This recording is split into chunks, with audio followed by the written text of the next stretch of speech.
Power petrol 160 है। Power 160 है? ऐसा कौन सा पावर है?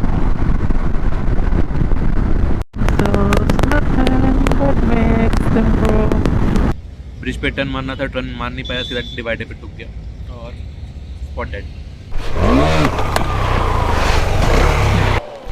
क्या सोचा था वही हुआ, डेड एंड। मैं 1.5 घंटे से खेतों के अंदर भटक रहा हूँ। मैं प्यासा ही मर जाता है यहाँ पे। So good morning everyone, welcome back to my channel life on tours. कैसे हैं आप सब? उम्मीद करता हूँ बहुत मज़े में होंगे। सो द टाइम इज़ 5:46 और मैं निकल चुका हूँ अपने होटल से अपने होम टाउन के लिए। अगर आप लोगों को नहीं पता कि मैं कहाँ पे हूँ और मैं क्या कर रहा हूँ तो मेरा पिछला वाला व्लॉग ज़रूर देखना। ये व्लॉग उसी व्लॉग का कंटिन्यूएशन है। सो अगर आप वो नहीं देखोगे तो आपको इसमें कुछ समझ में नहीं आएगा। सो प्लीज़ देख लेना। सो अभी मैं जा रहा हूँ पेट्रोल पंप पे। एक्चुअली मैंने मैप में सब पेट्रोल पंप ट्राई किए हैं, सारे के सारे पेट्रोल पंप्स या तो बंद है या फिर 6 बजे चालू होंगे। अभी टाइम हो रहा 5:47। सो हमें या तो वहाँ जाके 10-15 मिनट वेट करना पड़ेगा क्योंकि पेट्रोल है इसमें बहुत कम, रेंज 150 किलोमीटर है। हाईवे का कोई गारंटी नहीं है, हाईवे के अंदर कुछ मिले नहीं मिले। So it's better to fill up here. बाकी हाईवे में एक बार और फिलअप तो करवाना ही पड़ेगा, बिना फिलअप करवाए होगा नहीं। होवे ना दादा, होवे ना।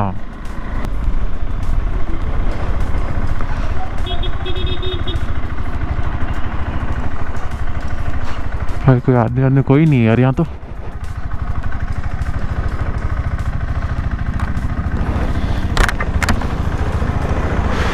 भाई पेट्रोल पंप कब खुलेगा? अभी नहीं खुलेगा? कोई दूसरा पेट्रोल पंप मिलेगा यहाँ पे? सो गाइस हमें तो यहाँ पेट्रोल मिला नहीं और भैया ने बोला दूसरे पेट्रोल पंप भी शायद यहाँ पे बंद ही होंगे। So it's better to fill up in the highway. So मैं निकल रहा हूँ हाईवे के लिए ही। देखते हैं रास्ते में कोई ना कोई पेट्रोल पंप तो मिल ही जाएगा। कैसी लग रही है Mad Dog Alpha? Without Mad Dog Alpha and this is with Mad Dog Alpha. Throw अच्छा है लाइट का। सो गाइस चलो थोड़ा सा आगे आते ही पेट्रोल मिल गया मुझे। तो यहाँ से फुल करवा लेते हैं। भैया 160 वाला है, पावर पेट्रोल 160 है। पावर 160 है? ऐसा कौन सा पावर है ये? ये 100 जो अपन पहले 115-16 था वो वाला नहीं है। 15-16 तो आता ही नहीं है, पावर नॉर्मली 95 आता है। वो नहीं, हमने वही वाला 95 था, 115 ही था। लेकिन मुझे आज पता चला कि जो XP 100 आता है, ऑक्टेन 100, उसका प्राइस 160 रुपीज़ है। तो यार इतना महंगा क्यों कर रखा है इसको? इतना महंगा पेट्रोल करने का होता है? 160 बोला इसने, मैं सुन के अटक गया यार। बोला 160, मैंने उससे पूछा भी, उसने 160 बोला तो मुझे लगा 107 बोल रहा होगा, तो मैंने 160 बोला तो बोले हाँ सर 160। हाँ देखते हैं बाइक के अंदर कुछ डिफरेंस पता चलता है कि नहीं पता चलता। अब कुछ चाय की टपरी ढूंढनी पड़ेगी, चाय पीने का मन हो रहा है बहुत। मिल गई, चाय पीते हैं थोड़ी सी, इसके बाद निकलता है यहाँ से। आ गया अपना सुबह का नाश्ता, पोहा एंड चाय। क्योंकि इनके पास ना बिस्किट है ना ब्रेड, तो मैंने सोचा कि चलो पोहे खाया जाए। खाली चाय पियेंगे तो भी इशू ही है, तो पोहा खाएंगे। पोहा खाने के बाद चाय पी के फिर निकलेंगे अपने होम टाउन की तरफ। गूगल पापा कहते हैं 4:30 बजेगा, 4:30 तो नहीं बजाऊँगा मैं पहले ही निकलूँगा। अपना काम ही यार गूगल को फेल करना। तो गाइस मैंने गूगल को चैलेंज तो कर दिया कि मैं उसके दिए गए एक्सपेक्टेड टाइम से पहले पहुंचूंगा, बट ये जो चैलेंज है ये मुझे बहुत भारी पड़ा। एंड ये मुझे कैसे भारी पड़ा ये अगर आपको जानना है तो आपको ये वीडियो पूरी एंड तक देखनी पड़ेगी। एंड ट्रस्ट मी, ये वीडियो एंड तक देखने के बाद में आप खुद भी सोचोगे कि गूगल को कभी चैलेंज नहीं करना चाहिए ये सब चीज़ों के लिए। सो बने रहे एंड तक। तो मेरा हो गया एंड बाहर रोशनी भी होने लग गई है, कुछ देर में सनराइज़ भी हो जाएगा। सो अब निकलते हैं फटाफट। द टाइम इज़ 6:28 एंड कल मैंने कितना चलाया था, 500 किलोमीटर्स हो चुका है ऑलरेडी। सो देखते हैं, मैप तो शो कर रहा है 550 किलोमीटर्स। सो उस हिसाब से ट्रिप तो मेरा होना चाहिए 1050 किलोमीटर जब मैं घर पहुंचूं। तो चलो चलते हैं। ठंड इतनी नहीं है, मुझे लगा था ठंड बहुत होगी बट ठंड इतनी है नहीं। पर भाई क्यों इतनी भगाई भगाई लेके आ रहे हो यार, धीरे धीरे चला लो। हाईवे के अंदर गाड़ी को से भगा के लेके आ रहा। हो। जिंदगी एक सफर है सुहाना। बंद करो आज।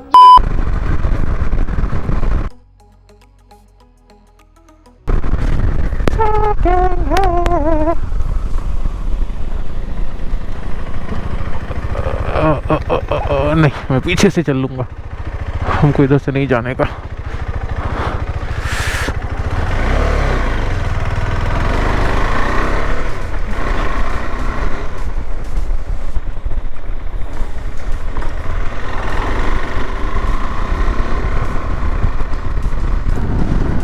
सो गाइस, हम हाईवे पे कनेक्ट हो चुके हैं। अजमेर यहाँ से अराउंड 255 किलोमीटर है। सो आई वाज थिंकिंग दैट मेरा अगला जो स्टॉप होगा वो अजमेर पे ही होगा। लेट्स सी, अगर उससे पहले ज़रूरत पड़ी तो रुकेंगे, अदरवाइज़ फिर अजमेर में ही रुकेंगे। तो चलिए, सनराइज़ भी कुछ देर में होने वाला है।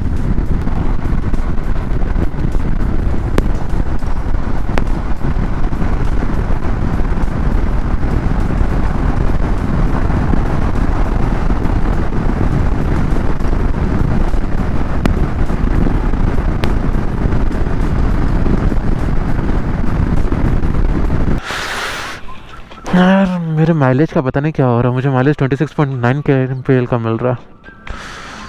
सुबह मैंने फ्यूल डलवाया था, फुल टैंक करवाया था, और अराउंड 130 किलोमीटर आया हूँ मैं अभी तक, और टैंक आधा हो गया।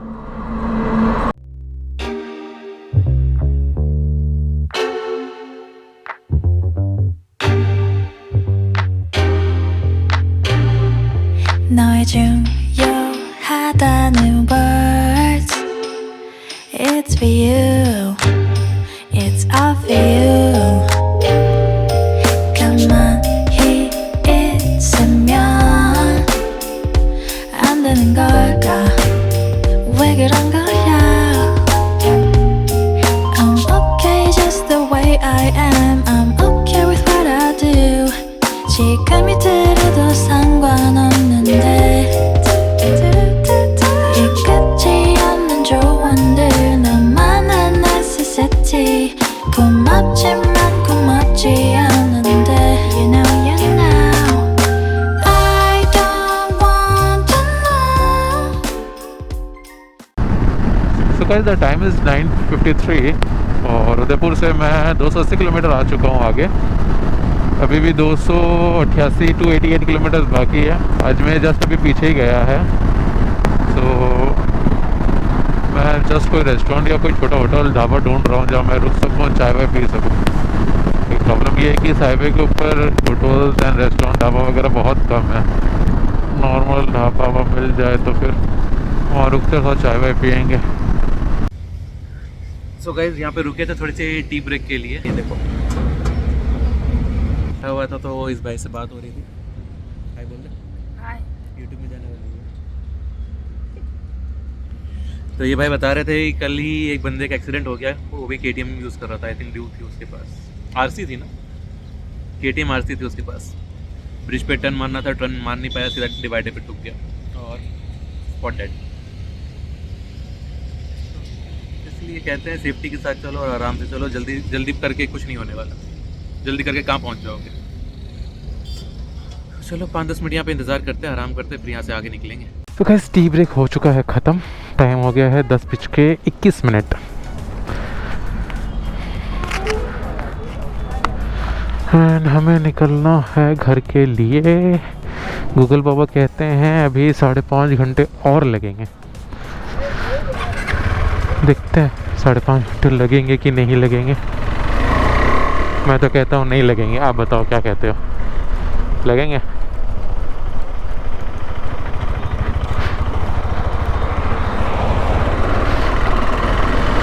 सो चलो चलते हैं। यार वो छोटू ने तो मेरे को डरा दिया यार एक्सीडेंट का कह के। एक्चुअली बात ऐसी थी, उसने मुझे वीडियो दिखाया था उनके ग्रुप का, 5-6 लड़के थे वो। सो वो उनको कह सकते हो कि वो छपरी कैटेगरी में आते हैं। जस्ट हेलमेट पहनते हैं एंड ट्रैफिक के बेस से कट मार मार के निकलते हैं, स्टंट करते हैं। तो हुआ उसके साथ कुछ ऐसा हुआ था, वो भी शायद कल की बात थी जब, तो कल की बात थी, वो 6-7 जन एक साथ निकले थे राइड के लिए, किशनगढ़ जा रहे थे वो यहाँ से, किशनगढ़ में जो मार्बल का डंपिंग यार्ड है वहाँ पे। तो बीच में उसने बोला, ये लड़के ने बोला, छोटू ने, कि एक ब्रिज आया था और ब्रिज के अंदर क्या राइट टर्न था शार्प। सो वो क्या फुल स्पीड में था, तो पहले उसे ये लगा कि वो मतलब लीन करके निकल जाएगा, बट जब वो कॉर्नरिंग पे पहुंचा तब उसको पता चला कि टर्न कुछ ज़्यादा ही शार्प है। तो उसने जैसे ही ब्रेक मारा तो आई थिंक उसकी बाइक स्किड हो गई, वॉबल करने लगी, एंड वॉबल करते करते वो सीधा डिवाइडर से टकराया। डिवाइडर से टकराते ही डिवाइडर नहीं, जो ब्रिज की रेलिंग आती है ना साइड में, उस पर टकराते ही उसका हेलमेट सीधा उसके वहाँ पे लगा। पता नहीं हेलमेट होने के बावजूद भी उसको स्पॉट डेड कैसे हुई। ये कह भी रहा था कि हेलमेट भी अच्छा था, कोई सस्ता चालू हेलमेट नहीं था उसके पास। आई डोंट नो कैसे हुआ, क्या हुआ। तो कहते हैं ना, जिसका टाइम लिखा होता है उसको मौत अपने आप ढूंढ ही लेती हो, चाहे वो कहीं भी हो। सो ऐसा ही कुछ था। नज़ारे देखो, ये सब नज़ारे जब भी देखता हूँ ना तो मेरे दिमाग में ऑटोमेटिकली वो ख्याल आ जाता है कि यार ये नज़ारे जब इतने अच्छे लग रहे तो लेह लद्दाख के जो नज़ारे होंगे वो कैसे लगेंगे। हमारे ग्रुप के 2-3 मेंबर्स का प्लान तो है लद्दाख जाने का मई महीने में। तो लेट से मुझे बोल भी रहे थे चलने के लिए, तो मैंने उनको कंफर्म तो नहीं कहा है। मैंने कहा कि 99% मैं चलूँगा, 1% कहा नहीं जा सकता कि क्या होगा क्या नहीं होगा। तो टाइम पे बताऊँगा मैं, देखते अगर जा पाए तो वेल एंड गुड, नहीं तो फिर कभी और ट्राई करें। मई मंथ में मेरा सबसे बड़ा इशू है गर्मी, क्योंकि चलो लेह लद्दाख में तो गर्मी नहीं होगी, लेकिन हम सूरत से निकलेंगे तो सूरत से दिल्ली चंडीगढ़ तक तो गर्मी होगी। यह है कि अभी सर्दी के मौसम में जाएंगे तो लेह लद्दाख में सर्दी बहुत ज़्यादा होगी और बर्फबारी भी हो सकती है, लेकिन उसका मज़ा भी बहुत आता है। तो ऐसा ही है कि हर चीज़ के कुछ फ़ायदे और नुकसान होते हैं। अगर मुझे ऐसा नहीं लगता है कि दुनिया में ऐसी कोई भी चीज़ है जो सिर्फ फ़ायदों के साथ आती है। अगर आप मुझे गलत साबित करना चाहते हो तो I am open to the debate, आ जाओ कमेंट सेक्शन में। तो चलो बाकी का जो रास्ता है उसे फटाफट कंप्लीट किया जाए। 276 किलोमीटर ही बाकी है, आधा रास्ता पूरा कंप्लीट हो चुका है, क्योंकि मैं जब उदयपुर से निकला था तो अराउंड 360 किलोमीटर था। 300 बोल रहा हूँ, 560 किलोमीटर था। तो अभी 276 किलोमीटर है, तो ऑलमोस्ट क्या मतलब आधे से ज़्यादा रास्ता कवर कर लिया हमने। बाकी आधा रास्ता, भाई ये आधे रास्ते के अंदर तो जो रोड मिली है मुझे, भाई सब चुम्बेश्वरी रोड और ट्रैफिक ना के बराबर। चुम्बेश्वरी रोड है यार, चुम्बेश्वरी रोड। बाकी टेंशन खाली इन गायों की है, गायों की, और कुत्ते भी मिल रहे थे बहुत जगह। बस इनका टेंशन यही रहता है कि इनका कोई माई बाप नहीं है, कब रास्ते के बीच में आ जाए। सो जयपुर जाने के लिए सीधा रास्ता, हमें जाना सिक्कर, तो हमें यहाँ से लेना है कट लेफ्ट।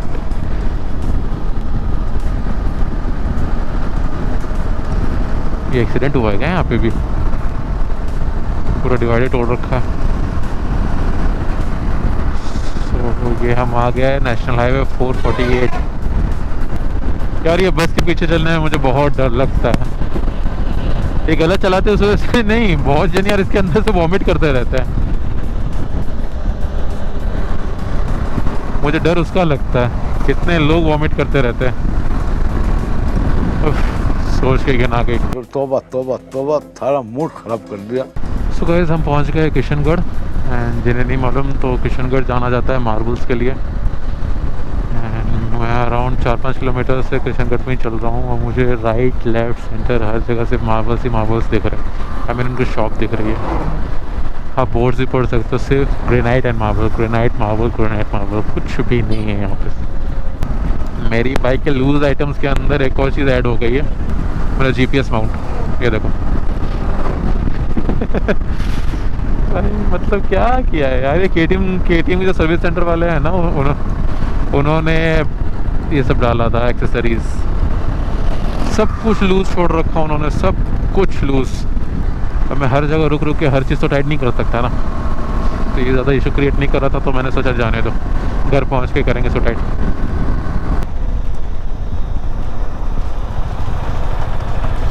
अभी ये टर्न मिस हो जाता मेरे से। सो या 145 kilometres, Jhunjhunu 126 kilometre, 126 kilometre Jhunjhunu पर मैं जाऊंगा नहीं।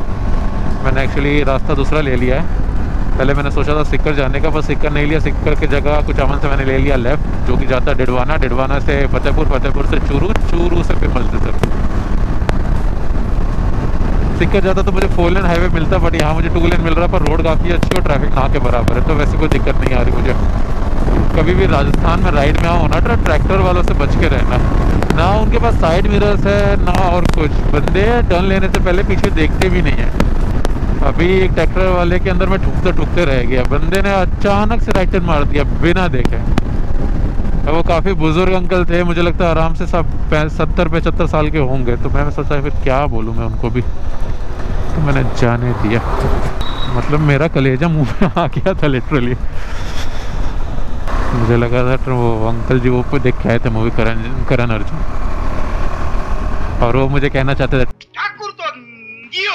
नोट की है। सुबह मैंने हाई ऑक्टेन फ्यूल जो डलवाया था XP100, उसके बाद में जो मेरी माइलेज है वो काफ़ी कम हो गई थी। इसके अंदर जो फ्यूल इकोनॉमी शो कर रहा था वो 26.4 लीटर तक चला गया था। एंड उसके बाद मैंने 2 बार फ्यूलिंग करवाया और दोनों बार मैंने नॉर्मल पेट्रोल डलवाया, और उसके बाद में जो फ्यूल कंजम्पशन है वो बढ़ गया। अभी 26.8 है, मतलब 0.4 के किलोमीटर पर लीटर के हिसाब से बढ़ गया। मुझे समझ में नहीं आ रहा है क्या हो रहा है। हाई ऑक्टेन फ्यूल के अंदर कम इकोनॉमी मिले, ऐसा तो नहीं होता, नहीं हो रहा। ओए।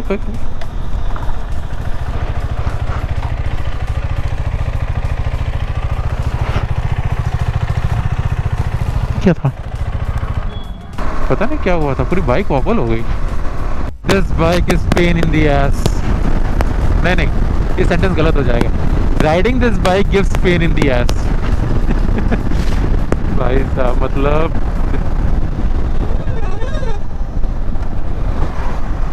खुले इतने दर्द कर रहे हैं भैया, मतलब पूछो मत।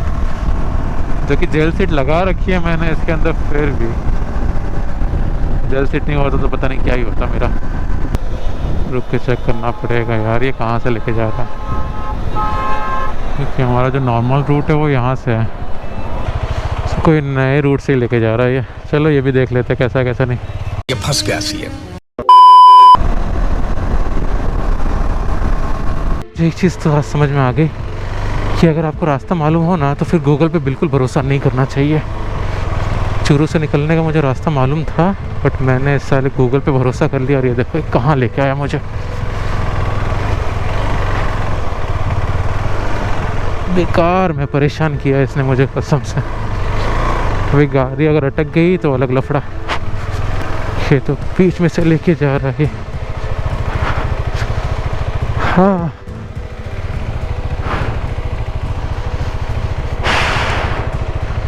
कंट्रोल करते करते हाथ और थक गए मेरे।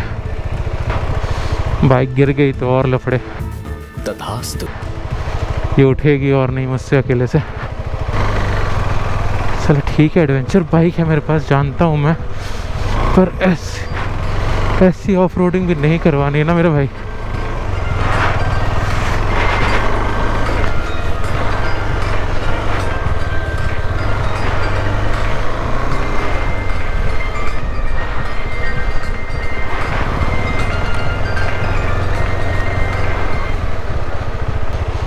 बहुत गंदा परेशान किया यार आज इसने मुझे।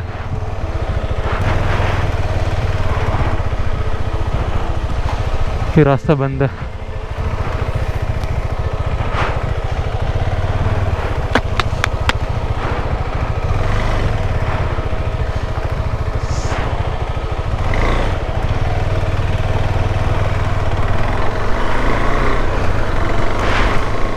अगर पूरा यू टर्न मार के अगर मुझे वापस जाना पड़ा तो बहुत दिक्कत हो जाएगी।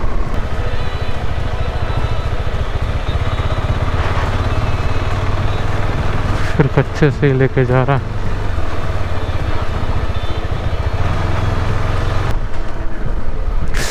वो तो है।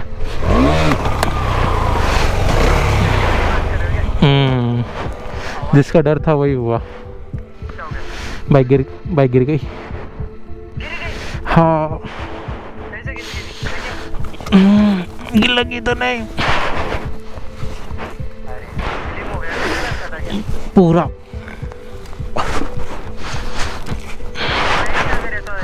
ना ना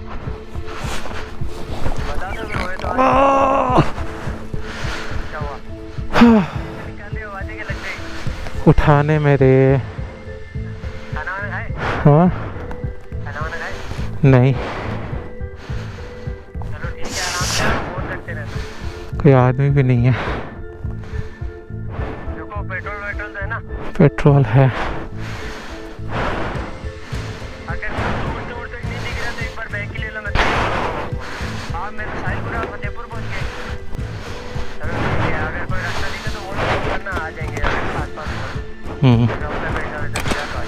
ठीक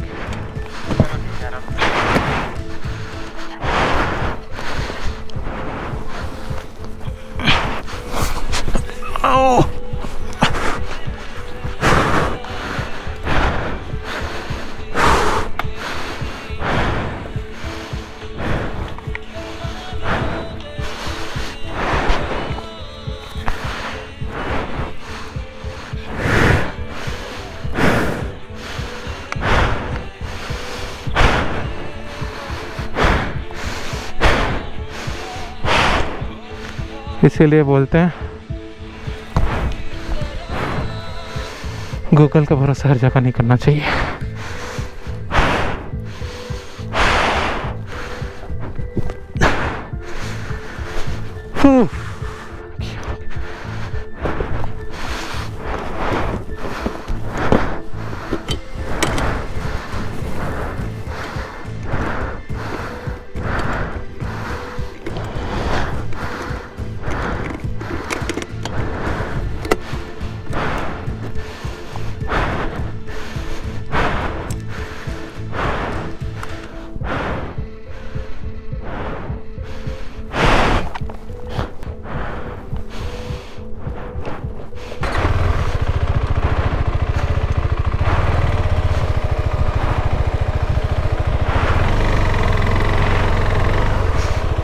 हैंडल गार्ड टूट गया।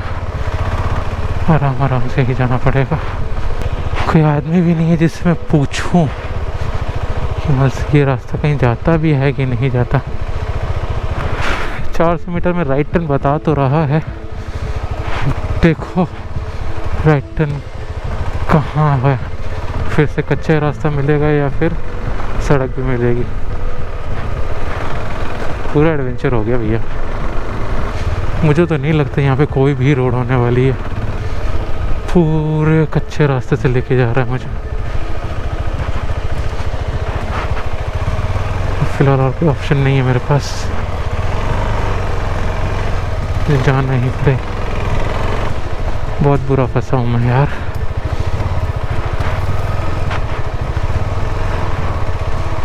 अगर यहाँ इतनी रेत नहीं होती, नॉर्मल कच्चा रास्ता होता ना तो भी दिक्कत नहीं होती। रेत के अंदर दिक्कत ये है कि टायर फंस जाते पूरे। यहाँ से तो टायरों के निशान भी गायब हो गए।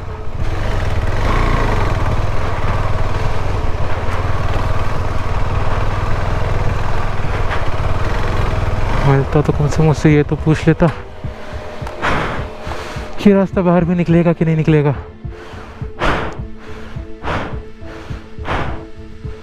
.8 किलोमीटर्स। बस ये रास्ता बंद ना हो। जिस हिसाब से ये रास्ता है, मुझे ऐसा फील हो रहा है कि मुझे बंद मिलेगा। शिट।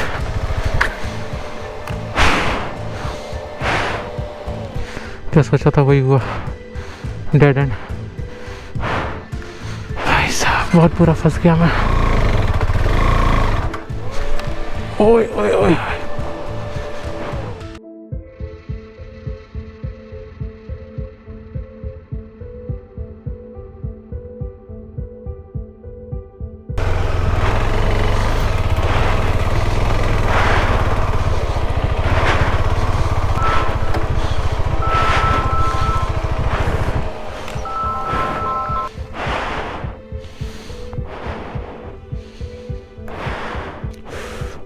अब यहाँ पे एक गांव है। मन तो नहीं कर रहा गूगल पे भरोसा करने का, बट अभी मेरी हिम्मत भी नहीं है मैं उतने दूर वापस रिटर्न जा सकूँ। आज का दिन ही ख़राब था। Engine temperature high.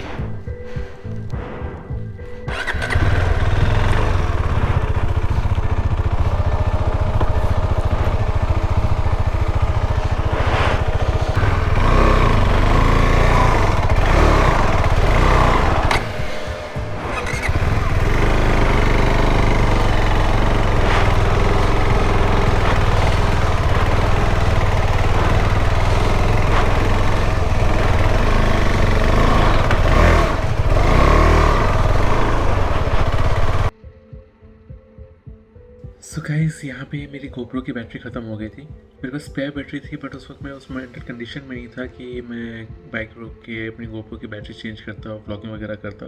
मुझे तो पता भी नहीं चला कि गोप्रो की बैटरी कब ख़त्म हुई। जब मैंने क्लिप्स चेक किए तो मुझे पता चला कि जो उसकी रिकॉर्डिंग थी वो बीच में कट हो गई थी बैटरी ख़त्म होने की वजह से। सो जो रास्ता मैंने लिया था वो आगे जाके फिर से मुझे डेड एंड मिला एंड मैं काफ़ी ज़्यादा डिहाइड्रेट और टायर्ड हो चुका था। बट जैसे तैसे करके मैंने अपने बाइक को यू टर्न किया एंड यू टर्न करने के बाद मैं सीरियसली बोल रहा हूँ, मुझे कुछ समझ में नहीं आ रहा था। बस मैं बाइक चला रहा था कि मैं क्या करूँगा क्या नहीं करूँगा, क्योंकि जितने भी रास्ते थे मैं ट्राई कर चुका था, सारे के सारे डेड एंड पे ही जा रहे थे। एंड एक्चुअली आप ये सोच रहे होगे कि वो छोटा सा गेट था उसको मैं खोल सकता था, बट एक्चुअली बात ये थी कि अननोन जगह थी एंड मैं किसी के खेत के अंदर जो गेट बंद किया हुआ था उसे खोल के ऐसे कैसे जा सकता था बिना किसी की परमिशन लिए हुए। मुझे वहाँ कोई मिल भी नहीं रहा था कि मैं किसी से कुछ पूछ सकूँ कि ये गेट मैं खोल सकता हूँ कि नहीं खोल सकता।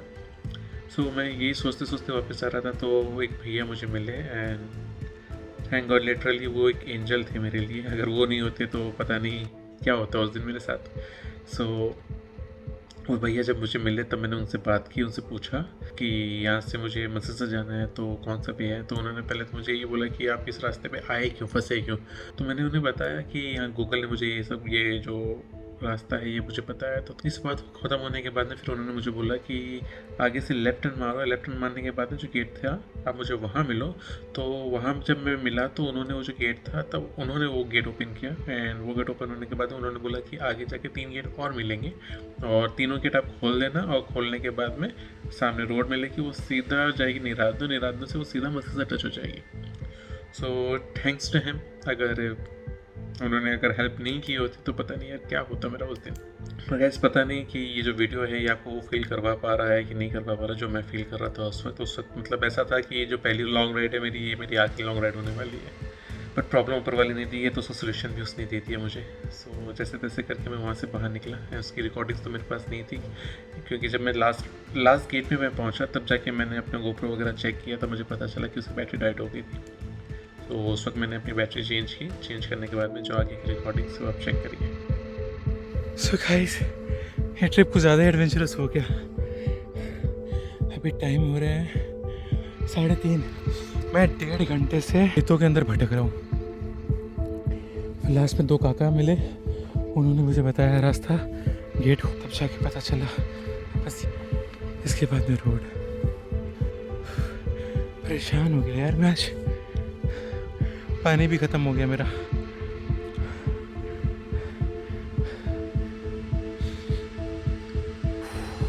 गोप्रो की बैटरी ख़त्म हो गई, पता नहीं उसने कहाँ तक रिकॉर्ड किया कहाँ तक रिकॉर्ड नहीं किया। ओके चलो मैं बाहर निकलता हूँ, मिलता हूँ आपसे।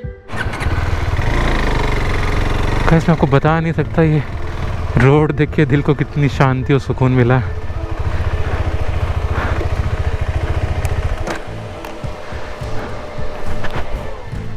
इनका गेट बंद कर देता हूँ मैं।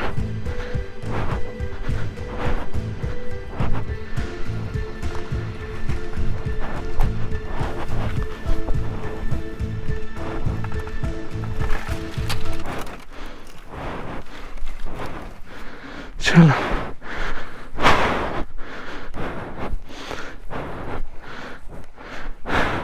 इसका हैंड गार्ड टूट गया, तो कोई नहीं।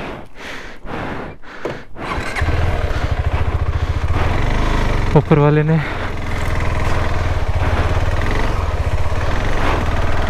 वाले ने परेशानी दी तो परेशानी का हल भी खुद ही दे दिया मुझे। तो गाँव के होंगे वो उनको मालूम होगा कि भेड़ बकरियाँ चराने वाले कुछ लोग होते हैं। तो मुझे वो भैया मिल गए, काका थे। अगर वो काका मुझे नहीं मिलते ना तो मुझे फिर से पूरे कच्चे रास्ते से रिटर्न होके जाना पड़ता चूरू, फिर चूरू से वो बिसाऊ वाला रास्ता लेके जाना पड़ता। शुक्र है मेरे पास थोड़ा बहुत पानी भी था, एक बोतल से कम था, वरना मैं सच्ची में मैं बोल रहा हूँ मैं प्यासा ही मर जाता यहाँ पे। क्योंकि भरी दोपहर के अंदर खेत में इस बाइक को, जो कि फुल्ली लोडेड है सामान के साथ में, उसको कच्चे रास्ते से ले जाना, वो भी पूरे गियर्स में, बहुत बहुत डिफ़िकल्ट है। कोई नहीं, रोड मिल गई है तो टेंशन वाली बात नहीं है, 20 मिनट में पहुंच जाएंगे। सूरत से लेके चूरू तक मैं इतना परेशान नहीं हुआ जितना मैं इस खेत में परेशान हो गया।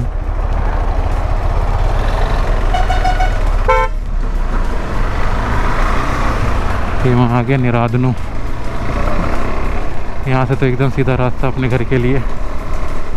हाँ गॉड, मुझसे लिटरली बोला नहीं जा रहा, पूरा मुंह सूख गया है मेरा प्यास की वजह से।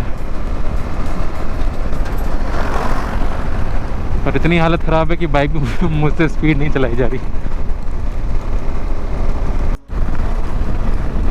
फाइनली मैं अपने गांव पहुंच ही गया आखिर, गिरते पड़ते मरते बचते पहुंच ही गया। मतलब गूगल कितना बड़ा, उसने स्टार्टिंग में मुझे बोला था ना कि 4:40 पे पहुंचोगे, तो वो मुझे 2:30 बजे कैसे पहुंचने देता, इसीलिए उसने मुझे गलत रास्ता बताया ताकि मुझे लेट हो जाए। अरे देवा, ये गड़बड़ है बाबा। फिर भाई का मुझे 2 बार कॉल आ गया, मैं कैसा हूँ क्या कर रहा हूँ उसके लिए नहीं, उसे गाड़ी चलानी है, उसे बाइक चलानी है मेरी। तो पूछ रहा कितना टाइम लगेगा, कितना टाइम लगेगा। गजब बेइज्जती है। क्या बोले, दोस्त तो कमीने होते ही थे, भाई भी कमीने होने लग गए अब। ये बाहर खड़े हैं।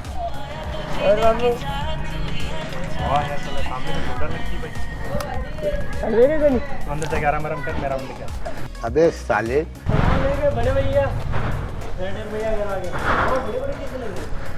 गियर्स की वजह से।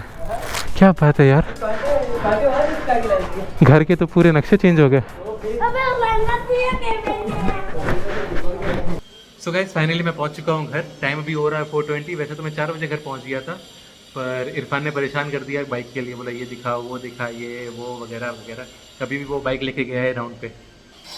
ठीक है, जैसा था राइड बहुत अच्छी गई थी, चूरू तक बहुत मज़ा आया। बस वो जो रास्ता गूगल ने जो गलत रास्ता बता दिया था ना, उसने पूरा किरकिरा कर दिया। कोई नहीं, ऐसी ऐसी सिचुएशन भी लाइफ में फेस करनी चाहिए, तभी तो मालूम पड़ता है ना कि सिचुएशन में से बाहर कैसे आया जाता है। एंड मुझे मालूम है वो दोनों अंकल ये ब्लॉग तो देखेंगे नहीं, बट दिल से शुक्रिया यार उनको, अगर वो नहीं होते तो मैं पता नहीं क्या ही करता, आज बहुत परेशान हो जाता। So see you in the next video, till then take care, bye bye.